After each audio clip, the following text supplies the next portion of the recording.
Howdy, folks. Thank you very much for joining me in this live podcast.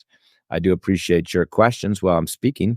This is a very big subject, and there's a lot of misunderstandings that people have about cancer. This podcast is not going to cover how to treat cancer per se, because that's a very large subject. And of course, there's many different forms of cancer. You have growths, such as tumors, you have skin cancer, you have blood cancers, you have liver cancers, and you have different type throat cancer, lung cancer. So you have many different types of cancer. So they all need to be treated individually different.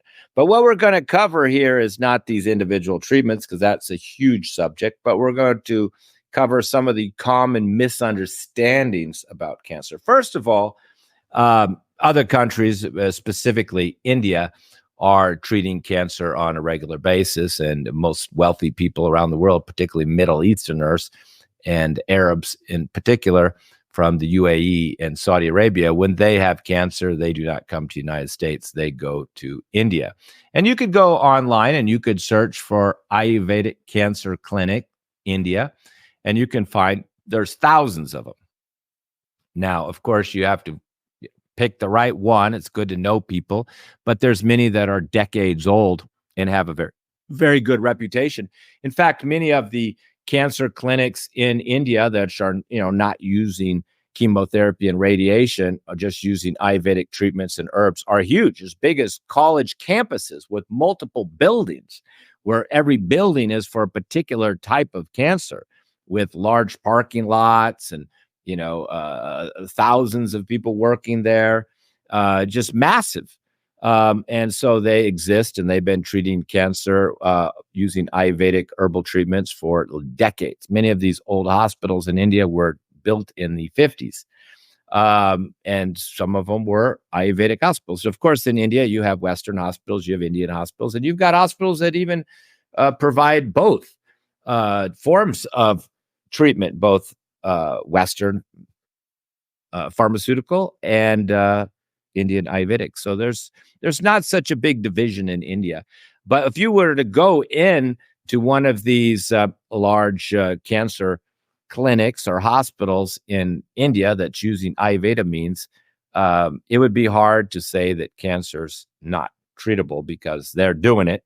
They have the evidence there. And in fact, in the 80s, I did go to a large cancer hospital, and I spoke to patients who were in the lobby waiting. They're just patients staying there, and many of them told me about their success and how they were so impressed. We don't see a lot of Americans even today there. We see more British, Australians, European, and Middle Easterners, wealthy Middle Easterners. Now, I haven't been in any cancer clinics in India for many years. Maybe more Americans are becoming aware that such treatments exist, and there are all proven alternatives. Now, you have to understand, though, you have to check in, and you have to stay in the center. It's not like my approach with my patients, where we do Zoom appointments, and then we send them the herbs and change the diet, give them some home remedies, and then they come back in a month or two, do a follow-up. We see how they're doing. We send them more herbs. That's kind of our Western approach. So you can keep living your life and kind of slowly treat conditions. But in India, you stay there in the hospital. They provide the food. They provide the herbs. So they're not explaining to you how to take the herbs. Even if it's not cancer, that is the approach in India. There, you are more passive, and there's very little explanation. They give you, here's your morning tea, here's your herbs after your meal, here's your lunch, here's your breakfast, here's your dinner. Even they're maybe observing the amount of liquid you're urinating, measuring it. They're even sometimes ask you to defecate in a bucket, so they can observe it, and sometimes even do tests on it. So they are in full control of your diet, your eating habits, and even exercise. They may take you out for walks, take you out for swims, take you out for yoga. So that's why their success can be so effective, is because it's not like in my case where, I have to, explain everything to the client, and the client has to do a lot of this all by themselves while they're going to work, while they're doing other things. So they control everything. And, lights are out at 9 p.m. You don't stay up. There's no TV in your room, no internet. Maybe they have like a special room that you can go to for your internet, and that's it. So very, very controlled environment. So that would be the best way to address any advanced cancer, is go to India, check in minimum 30 days, and plan to stay longer. And the rates are anywhere from just maybe used to be only about $100 a day, including food, treatment, doctor appointments, tests, everything. But, there's been some inflation. So now people are telling me the price is really starting at about $150 a day now. So yeah, 150, 200 a day, really depending on the quality of the hospital. Some are more like resorts with swimming pools and lounge chairs and more recreational things. Well, some of them are more like a hospital where you just have a little room and there's really no other activities available to you.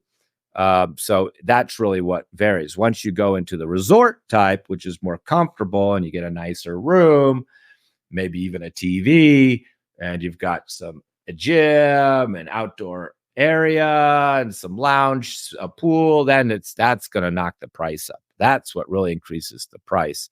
And a lot of people do prefer that, particularly if you're going to be there for a few months. So that's the first eye opener that I really wanted to communicate to people, is that cancer is very treatable.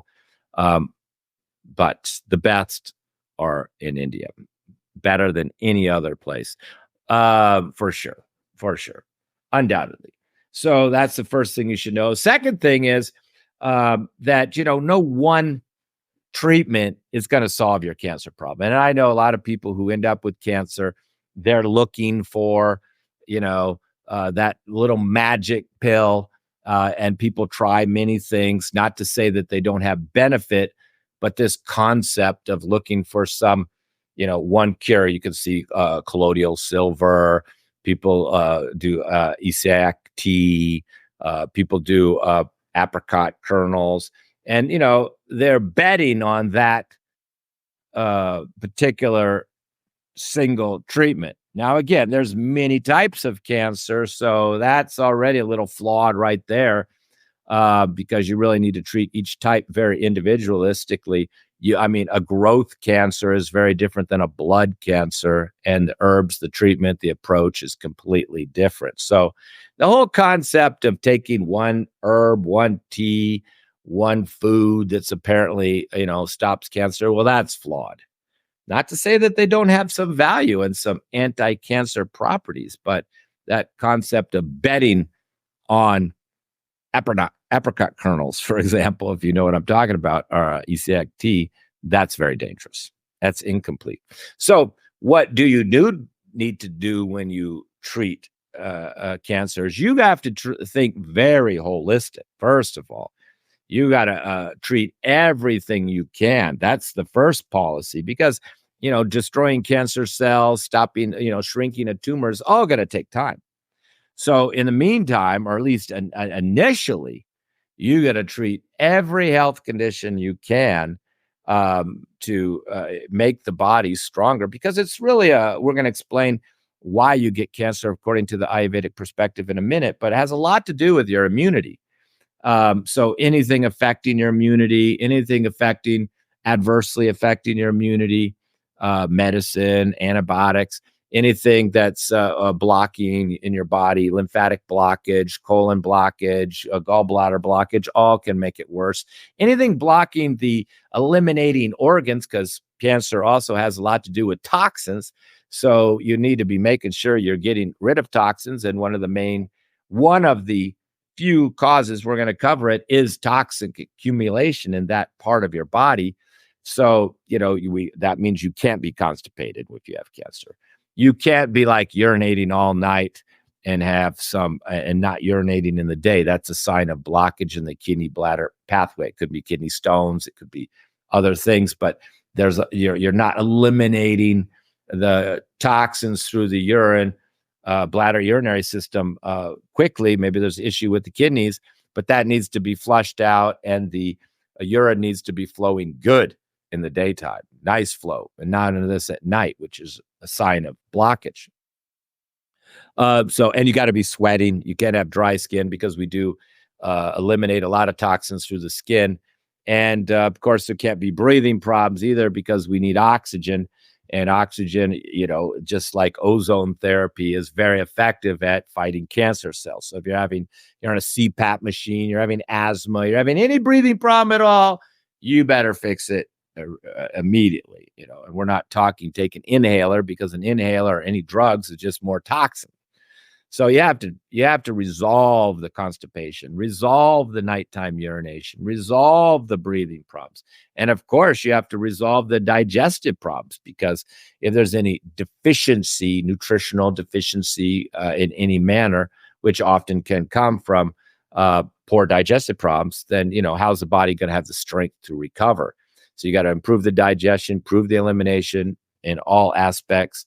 And so you really should focus very holistically on the body. And if you're taking any medication, whatever that condition the medication's for, needs to also be addressed. If you're taking, blood pressure medication, or definitely if you're having high blood sugar, which, sugars create more, fungal infections and more of an environment for pathogens to grow, not just urinary tract infections. So you really have to get the blood sugar under control, and just taking a medicine is kind of an artificial way to control it, and it's more toxins. So you really have to treat the blood sugar or blood pressure or other issues the person has. And a lot of times we have to treat the liver. If you have high cholesterol and you're not eating, hamburgers and lamb chops every day, and you still have high cholesterol numbers, then we know it's the liver. Liver's poorly functioning. So a lot of cancer people just need to take the liver herbs, particularly if you have a long history of taking pharmaceutical drugs or recreational drugs, any type of toxins, or just you've been in the military, or you've lived near, a highway, and you've been inundated with toxins and smoke and pollution and shots and vaccines. They're all toxic for the body. And this is only going to burden your liver and contribute to possibly even cancer in the future, and definitely confusing your immune system, fighting all these toxins. And then, this can create autoimmune conditions, immune deficiency syndrome. So you really have to clean up every aspect of a person's health. That's really very, very important. And I just don't see people doing that. They have cancer and they're so worried about the cancer, they're just looking for some quick cure, and they're not sleeping well. How are you ever going to recover from a cancer if you're insomniac? You need that sleep to re-strength. You need the strength for your immunity. So if you're not sleeping well, it's going to be very hard to recover. Cancer, in a way, it's a battle between the toxins and the pathogen, and which can become cancerous and spread, and your own body to fight it off and defend it. Because if you read about autopsies, most people over 70, definitely over 80 or 90 who pass away, they all have little lumps, little detections of cancer. They say almost all men have some type of inflamed prostate to some degree. And all through history, people were kind of a little bit precancerous when they died, but they never had any symptoms. Now, if they would have lived to 150, maybe that cancer would have caught up with them, which shows, as we're aging, we're more and more susceptible to cancer. And most of us just die or pass away before the cancer manifests itself. Unless, of course, you get a biopsy, which can spread it very quickly. But that's a separate subject. We're not going to talk negatively about medical treatment. We're going to talk about the options you have available, which I did with India. And we're going to talk about a better understanding of why you even get cancer. And that's hopefully the best approach, is to be preventive. Now, using microwaves is cancerous, burned food, grilled food, cancerous. Nonstick pans may be one of the largest cause of cancer, and many third world countries are still using nonstick pans. So you really want to avoid anything that's carcinogenic. And burned charcoal food is carcinogenic. Anytime you burn your toast and there's some black on it, that's carcinogenic. Anytime you turn on your microwave, you're making your food carcinogenic. So if you've been microwaving your water for 20, 30 years, of course, smoking can lead to cancer. Now, even colon cancer, for example, it takes decades and decades for the cancer to manifest and start having you symptoms. So many people could be pre-cancerous or in the early signs without being officially having cancer and not know it. For example, people who had colon cancer all had decades of constipation. So it's always a pathology. Doesn't just show up. Usually for colon, for example, you've got constipation, then you got diverticuli, maybe you had hemorrhoids, maybe you had fistula, then you've had diverticulitis. So, you've had problems in the colon for a long time and you never really resolved them because you didn't know that you were supposed to have a couple bowel movements a day, not skipping days. And that just, of course, has many adverse effects on your colon. Your colon is like the drain pipe of your going straight to the sewage, out the back. So if that's not the sewage, you're not flushing your toilet every day. That's going to create pathogens and germs and bacteria is going to start accumulating in the colon.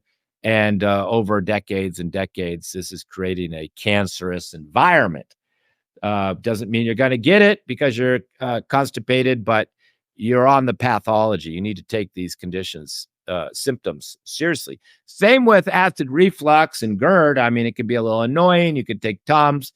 But, if you get years and years of acidity, first you can get like some sore throat. You can even start to have trouble swallowing from the scar tissue that developed from years of acidity. And that can even progress into throat cancer. Now, of course, smoking, we all know, is a carcinogenic, throat cancer, lung cancer. But you could be not smoking and just live near a highway and get lung cancer. You could be not smoking and, maybe be in the military where they do burn pits, where they're burning rubber and plastic and things out there and inhaling it and get lung cancer. So, you're really trying to live in a most cleanest, pristine situation you can. All these chemicals we have in our foods, if you're eating non-organic food, your probability of getting cancer is much higher because many of these dyes and preservatives are carcinogenic. It's well known. I mean, you can just go Google them and learn about them, but many dyes, like I think it's red dye number 4 is considered pretty carcinogenic. Some of them are different. So if you're eating candy, you got dyes in it, you got preservatives in it, you got and you've got sugar in it. And, sugar not only can create diabetes, but it can, as they say, feed cancer. So if you're eating candy and cookies with preservatives and chemicals and sugar, obviously your probability of some type of growth cancer is going to be much higher than a person growing his own food, living organic, not smoking, living away from the pollution, living in the countryside.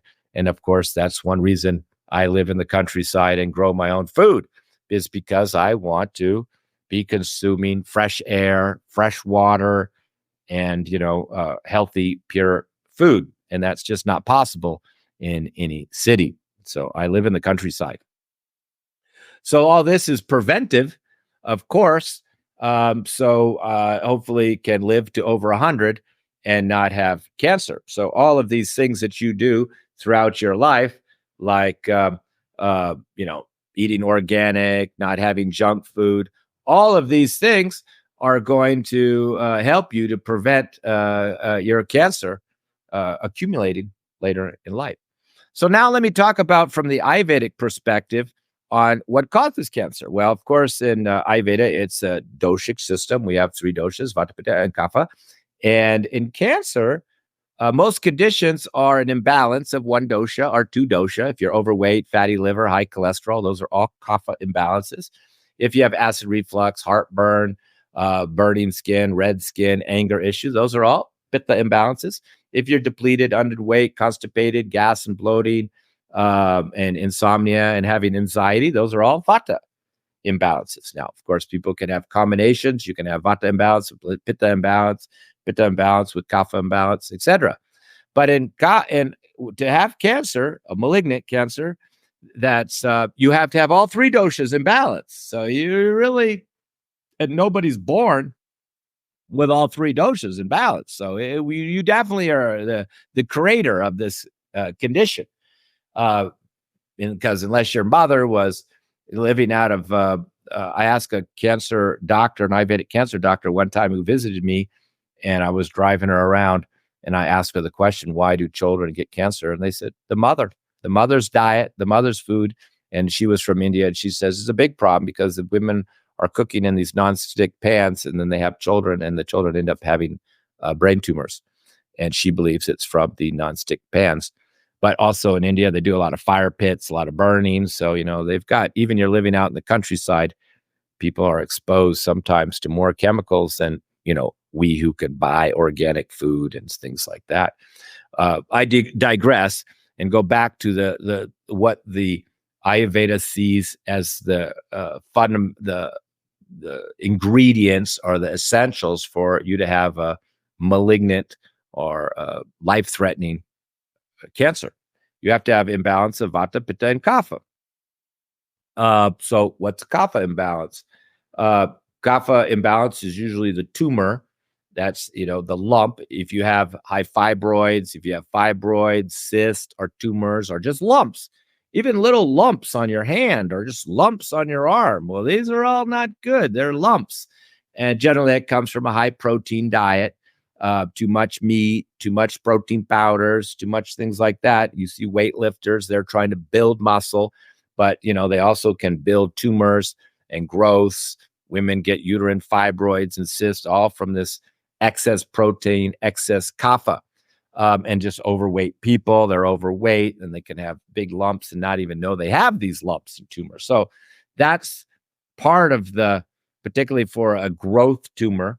Kapha is generally the first imbalance. You're growing some lump. Doesn't mean it's cancerous. You just have a lump. That's why they always like to test these things.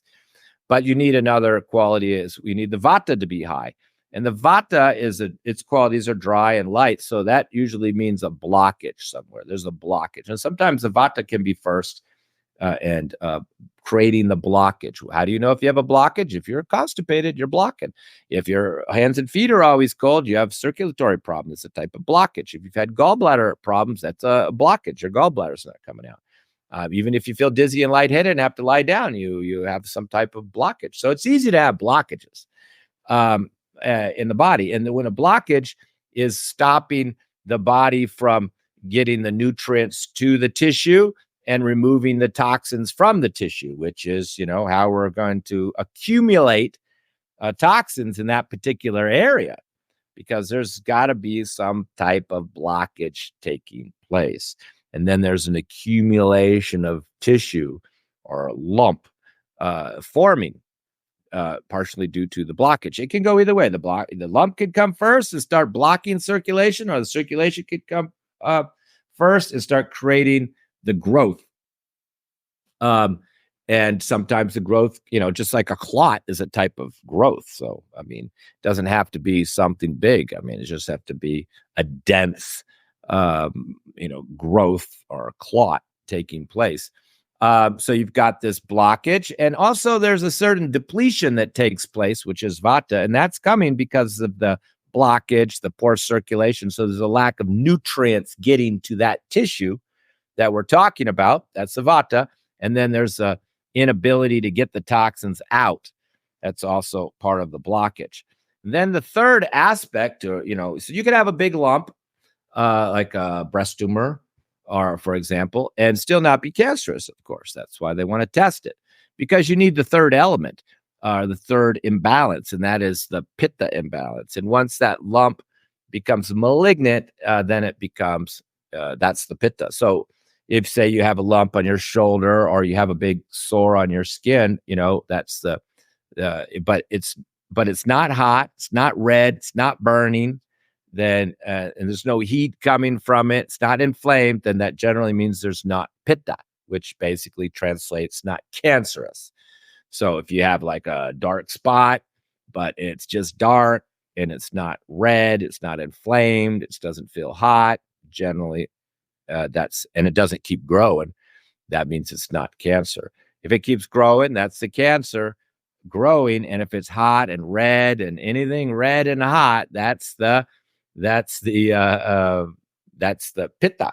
Now you have all three imbalanced. You've got the inflammation and the burning, plus the lump, plus the blockage. So that's the three ingredients you need to have cancer. Let me just, there, my dog kind of settled down. He's trying to get in.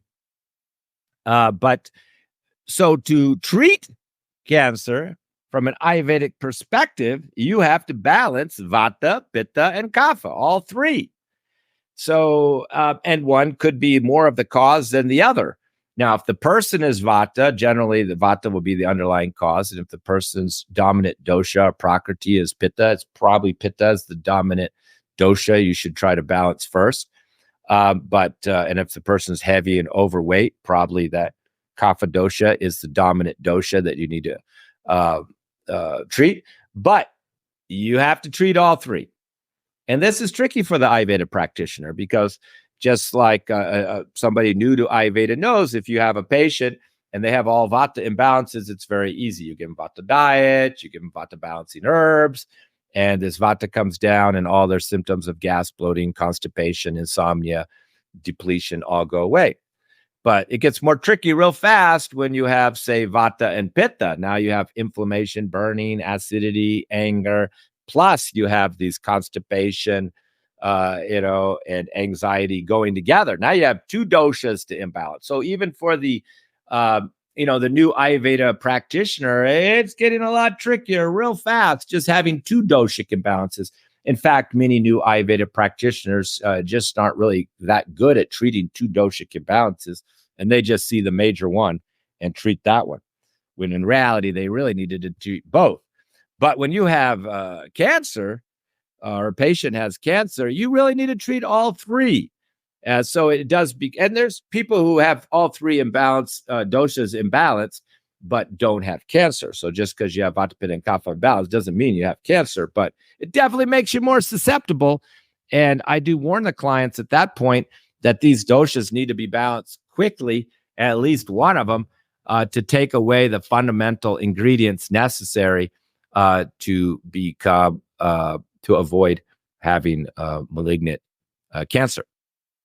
So that just shows you the importance of treatment, and it shows you how complex it is, even for an Ayurveda doctor. Even for me, if I have a client who's got all three doshas imbalanced, even though she doesn't have cancer, and that definitely makes her susceptible to having cancer and is taken very seriously, it becomes very tricky and very time consuming, because after one appointment, I can get this Pitta imbalanced, but I haven't got the Kapha imbalanced because she's got 60 pounds overweight. So I've really got to lose that 50, 60 pounds before I can even get that Kapha imbalance taken care of. So it can take time, particularly Kapha is slower. And you really have to know what you're doing, because you may give a diet to balance the Kapha. You may give herbs to balance the Vata and the Pitta. So, you have to know what you're doing. And maybe 3 months down the road, they've lost the weight, so you don't have to worry about the Kapha. Maybe you're giving herbs to treat the Vata more later on, and even you may change the diet. Now, as far as the diet, of course, it all depends on the doshic imbalance and the type of cancer.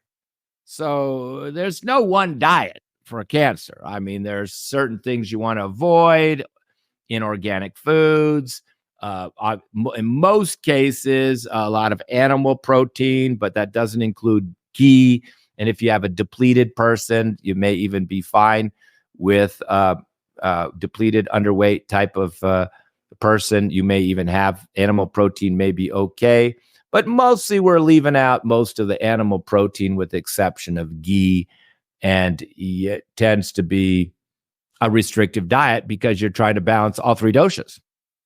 And there's no one diet, again, for cancer because you have different types. You've got blood cancer, you've got skin cancers, you got growth cancers. Now, when it comes to skin cancers, there's a lot of Ayurvedic oils that are used topically for that. So you not only may have a change of diet, you're taking internal herbs, you're taking herbs to sleep, you're taking herbs to go to the bathroom, but you probably, if you have a skin cancer, you're also taking external herbs on the skin. And if there's a lump that's in reach, like a breast lump, then we can also put different types of castor oil packs and things on it to help to break that tissue down. So you can have external treatments, internal treatments, and dietary guidelines. And these really need to go on for months. That's why it's just so much easier just to go to a clinic in India and just check in and let them take care of it. Probably even your lowest quality, somewhat tourist clinic in India is probably going to do better than anybody would be able to do on their own. And there's some that are very good. It depends a lot on the history of the clinic. It depends a lot on the skill of the doctor involved. Many factors. In northern India, they're going to have a different approach than southern India. Southern India, they're going to do more abhyanga, sveda, and physical treatments with oil and sweating. And in the north, they're going to use more herbal, and they're going to use basmas, which are a type of mineral, which is very powerful, and they use them in the north, and they use them for many serious health conditions, but particularly for cancer. Indian doctor in the north is going to use these basmas, or these minerals, as well. It depends a lot on the skill of the doctor, not so much the hospital, but the skill of the doctor involved.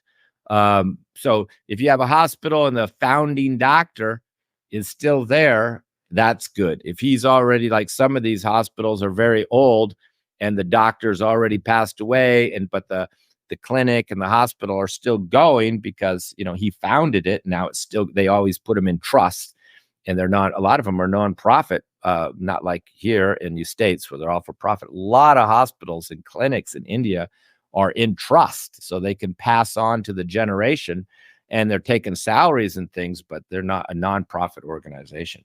Most of old Ayurveda hospitals, clinics, even Ayurvedic herbal places are all in trust, so that it can live on and not have to, and not be a for-profit organization. So if the original founder is still there, that's always a good sign. But at the same time, if you go to some Ayurvedic clinic and, it's been around 100 years and it's famous and started by the original founder, but he's gone, it still could be very good because he was such an exceptional doctor. He has now students or his offspring who are continuing.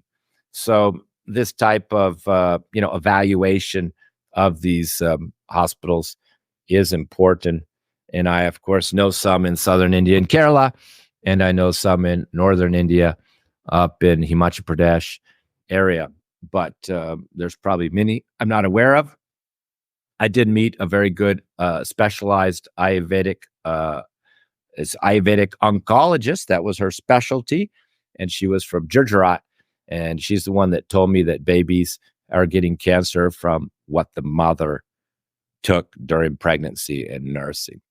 So if you're nursing or you're pregnant, you really need to avoid microwaves, burned food, non-organic food, and particularly non-stick pans, which, according to her, is one of the biggest causes of cancer for newborn children. Well, I hope that opened up your mind to greater possibilities and help you realize that cancer is treatable. And many Ayurvedic doctors like myself are quietly treating this condition without any promotion because it's not acceptable. It's censored in our society today. But if you go to India, I would recommend going to India and visiting a few different places and making your choice and interviewing patients and investigating. And you will find plenty of people who have been cured by going to these Ayurvedic clinics in India. And that would open up your mind and help you realize that it is treatable. But of course, the longer you wait for treatment, the worse.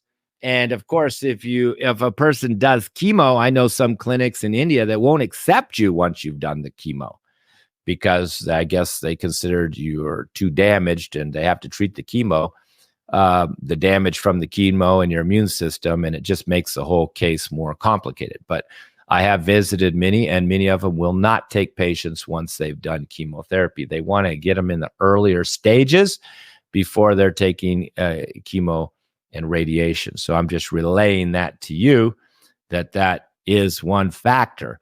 And unfortunately, most people, they just wait until the end, tried everything, and then they, go do the Hail Mary approach by going to India.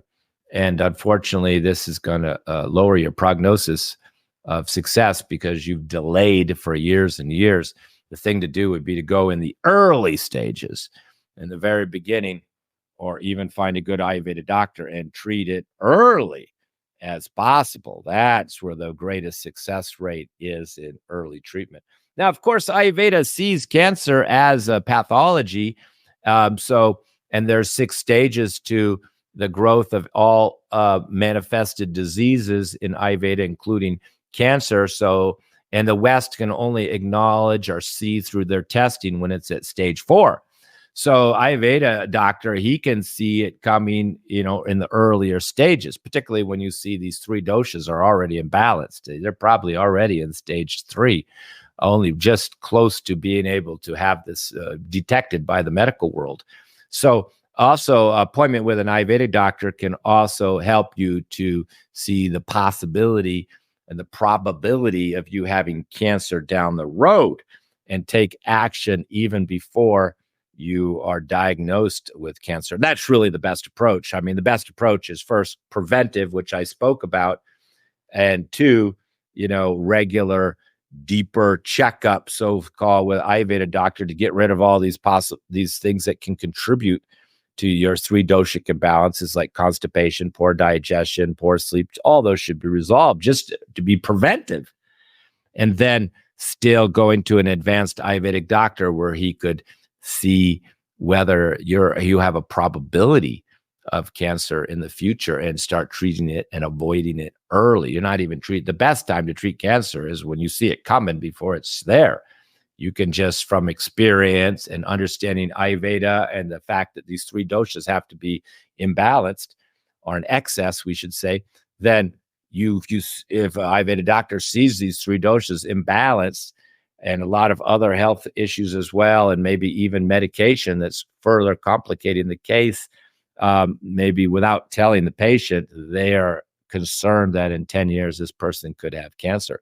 And all of the actions that they do now to balance the doshas and improve all these health issues like, high blood pressure, cholesterol, diabetes, constipation, insomnia, by fixing all those, probably averted the cancer future down the road. And that's really the best approach, preventive.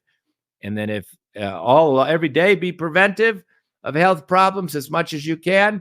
And that's a big subject. And then 2, resolve all these small health issues and don't let them, progress before some of them could manifest, 10, 20, 30 years down the road into cancer. So I hope that opened your mind. I hope that gives you, if you do have cancer, I hope that gives you more hope and a sense that everything is treatable.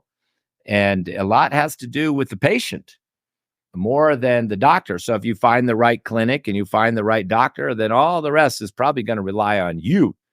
And not every patient is good. Not every patient can follow the diet. Not every patient can take the herbs. Not every patient's prepared to change their life. Many people aren't prepared to take 2 months off work and save their own life. So I would say, if people ask me if cancer is treatable, I'd say 100%. The real question is the patient. Are they prepared to do what it takes? That's really the big question at a certain level of skill and experience that an Ayurvedic doctor would have. His real question will be the patient. Where's their state of mind? Are they positive? Negative thinking is very detrimental. So, you have to have positive thinking. You have to have a good attitude. You have to have some discipline, and you have to be willing to treat all these little health conditions, not just think that you're going to find one product that's going to save you. Now, our sponsor is Herbman Teas, and Herbman Tea does have one product we call it Special Detox Blend to boost immunity. But if you know herbs, and if you heard of Isaac the story, and I call mine Isaac Plus, and you can go to my website to read why I made it Plus. There's a famous anti-cancer formula of 4 herbs made by a nurse in Canada called Isaac Tea, and it was just 4 herbs. Apparently, she got this from Native American Indians. Nobody knew who told her. And then she met with a Western doctor, and over like 8 years, they added 4 more herbs. So then the formula become 8 herbs. Well, I've examined those herbs. I was not very impressed. The whole story was a little flaky to me. So I made my own formula, and I just call it, I say Plus, because I do use some of the herbs in that formula, particularly the sheep sorrel. Sheep sorrel is really known to be super anti-carcinogenic. So is red clover.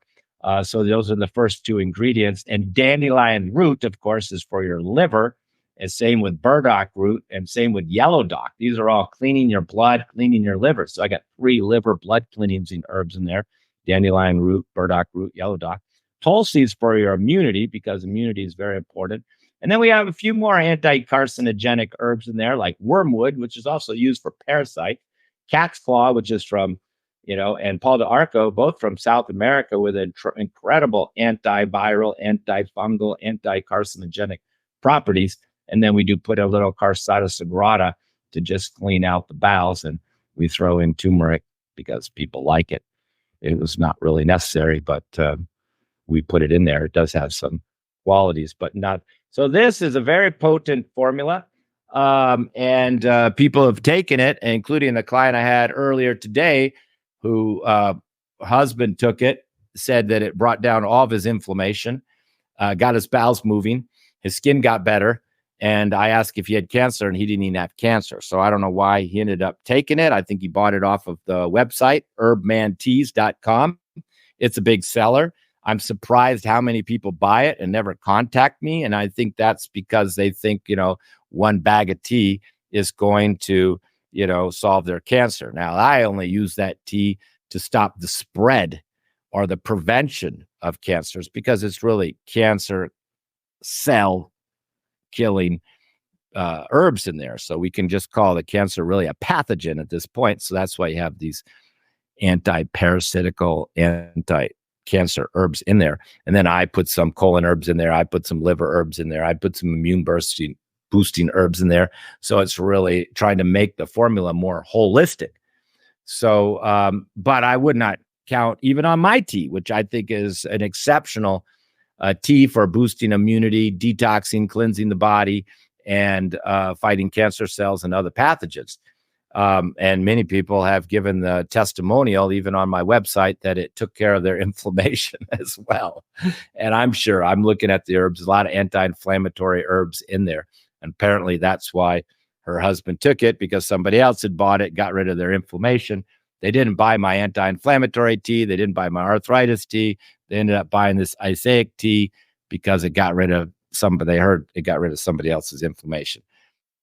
But so, of course, it's going to be anti-inflammatory. Plus, it's going to be detoxing. Plus, it's going to clean you out and probably kill your worms, parasites. Your skin will improve. Your liver will contribute. So it's really a very holistic, complete approach. Not to say you shouldn't. I don't think you really should be taking that if you don't have cancer or you're not worried about it. A lot of times I just use it because people have had a tumor removed and they're worried about it coming back and spreading.